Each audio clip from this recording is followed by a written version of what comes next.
नमस्कार साथियों, स्वागत है आप सभी का एक और नए वीडियो में। दोस्तों आज के इस वीडियो में लोग स्टार्ट करने जा रहे हैं प्रश्नावली 4.4 और उसके अंतर्गत हम लोग आज के वीडियो में पहला क्वेश्चन हम लोग देखने वाले हैं। तो पहला क्वेश्चन है कि निम्न द्विघात समीकरण के मूल की प्रकृति ज्ञात कीजिए, यदि मूल का अस्तित्व हो तो उन्हें ज्ञात कीजिए। तो ये हमारा 3 क्वेश्चन है। तो चलिए हम लोग यहाँ पे पहले क्वेश्चन की तरफ बढ़ते हैं। तो हम लोग यहाँ पे पहला क्वेश्चन यहाँ पे सॉल्व करेंगे। तो पहला क्वेश्चन हमारा क्या है, 2x² minus 3x plus 5 is equal to 0। ये हमारा क्वेश्चन है। पहले यहाँ पे देखिए क्या कहा गया, मूल की प्रकृति ज्ञात कीजिए। तो मूल की प्रकृति ज्ञात करने के लिए क्या करना पड़ता है, तो जैसे देखिए हम लोग यहाँ पे डी का वैल्यू ज्ञात करते हैं।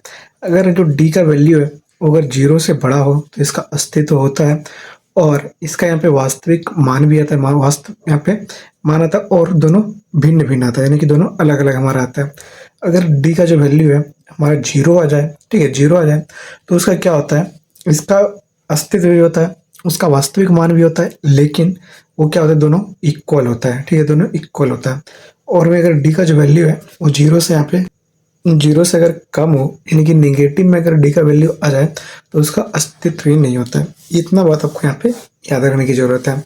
तो ये इम्प्लीमेंट हम लोग करेंगे इस क्वेश्चन में, और जैसे हम लोग इम्प्लीमेंट करेंगे हमारा क्वेश्चन बन के तैयार हो जाएगा। ठीक है, तो इसमें से देखिए कि हमारे इसमें ए बराबर हमारा क्या है, A2 है।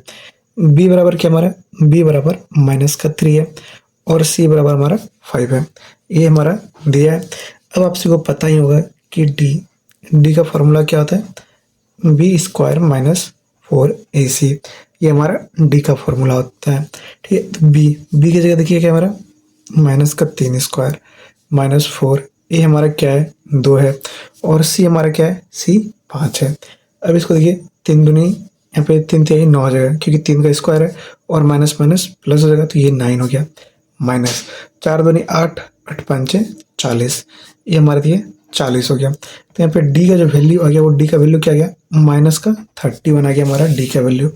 और जब -31 आ गया तो यहाँ पे मैंने आपको बताया था कि जब डी का वैल्यू 0 से कम होता है तो उसका यहाँ पे अवास्तविक हल होता है।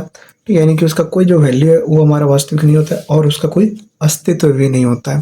ठीक है, तो जब दोस्तों इसका यहाँ पे अस्तित्व ही नहीं है तो हमको इसको यहाँ पे सॉल्व करने, यानी कि इसका जो मूल यहाँ पे ज्ञात करने की बोला गया, वो लोग यहाँ पे मूल ही ज्ञात नहीं करेंगे। यानी यहाँ पे यदि मूल का अस्तित्व हो तो उन्हें ज्ञात करना है, इसका अस्तित्व ही नहीं है तो हमको इसको यहाँ पे ज्ञात नहीं करना है।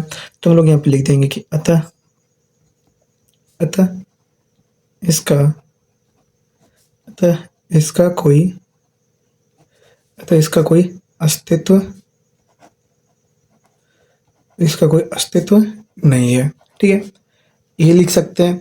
नहीं तो आप लोग इसके जगह पे लिख देंगे कि अतः इसके, देखिए यहाँ पे क्या है, मूल का अस्तित्व बोला है। नहीं तो यहाँ पे ये भी लिख सकते हैं कि अतः, यहाँ से डायरेक्ट यहाँ पे लिख सकते हैं, इसके मूल का कोई अस्तित्व नहीं है। ठीक है, ये भी आप लोग लिख सकते हैं। तो इस तरह से आपको यहाँ पे क्वेश्चन नंबर 1 को सॉल्व करना है, कुछ नहीं करना है।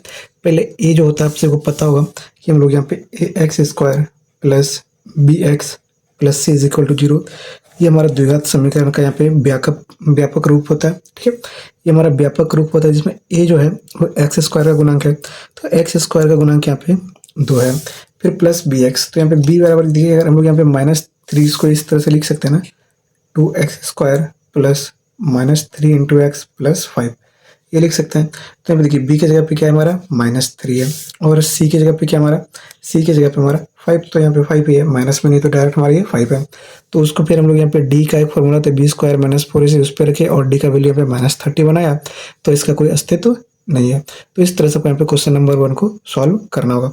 और दोस्तों अगर आप लोग यहाँ पे जो ये द्विघात समीकरण का व्यापक रूप क्या होता है, और अगर आप लोग इसके पहले के सारे वीडियोस को नहीं देखे हैं तो अगर आप लोग उसको देखना चाहते हो तो प्लेलिस्ट में जा सकते हैं। और इस चैप्टर का आपको समरी वाइज यहाँ पे रिवीजन करना है तो आप जाके यूट्यूब पे सर्च कीजिए प्रम्स क्लासेस। ठीक है, प्रम्स क्लासेस, वहाँ पे कोई सारे वीडियो लेक्चर आपको अच्छे से मिल जाएंगे। मैंने इस तरह से वहाँ पे सभी के लिए प्रोवाइड करके रखा है कि हर एक चैप्टर का मैंने 5-6 वीडियो वहाँ पे करा के रखा हुआ है। अगर आप लोग उस 5-6 वीडियो को देख लेंगे ना, कोई चैप्टर का आपको एक अच्छा खासा नॉलेज हो जाएगा। तो दोस्तों आज के इस वीडियो में इतना ही। अगले वीडियो में हम लोग इसके क्वेश्चन नंबर 2 को डिस्कस करेंगे। आज की इस वीडियो में लोग इसके क्वेश्चन नंबर 1 को यहाँ पे अच्छे से देख चुके हैं और सारा चीज़ आपको समझ में आ गया होगा कि मूल का अस्तित्व यहाँ पे क्या होता है। अगर यहाँ पे डी 0 से बड़ा हो तो उसका अस्तित्व है उसके मूल का, और दोनों असमान हल होंगे। अगर डी 0 के बराबर है तो उसका अस्तित्व है लेकिन दोनों मूल समान होंगे, और डी 0 से छोटा है तो उसका कोई अस्तित्व ही नहीं होगा। तो इस तरीके से आपको यहाँ पे सॉल्व करना है। तो आज की इस वीडियो में इतना ही, मिलेंगे क्वेश्चन नंबर 2 के साथ। तब तक के लिए मैं आपसे विदा लेता हूँ। जय हिंद।